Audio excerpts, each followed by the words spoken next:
भोजपुरी की दुनिया इतनी छोटी नहीं है कि एक पर्दे पे सारे कलाकारों और सारे किरदार को दिखा दिया जाए। आपने अभिनेताओं को देखा होगा, आपने विलेन को देखा होगा हमारे पॉडकास्ट पे, हमारे मास्टर्स प्रोडक्शन पे। आज चलिए एक नए अंदाज में एक नए कलाकार के साथ मिलाते हैं जिसको पर्दे के पीछे आपने एक हास्य कलाकार के रूप में देखा होगा।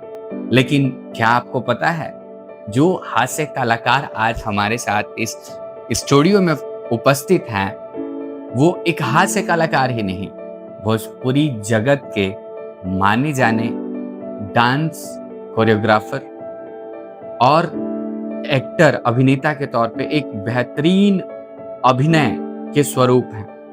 चलिए आपको हम अपने माध्यम से मिलवाते हैं हमारे आज के स्टूडियो में महेश आचार्य जी को।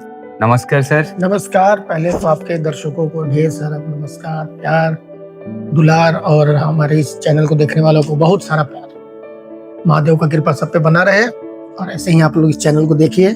इस चैनल पे आपको एक से बढ़ के एक इंटरव्यू, एक से बढ़ के एक फिल्म की शूटिंग का रिपोर्ट आपको देखने को मिलेगा। इसको सब्सक्राइब करें, लाइक करें, शेयर करें। आइए।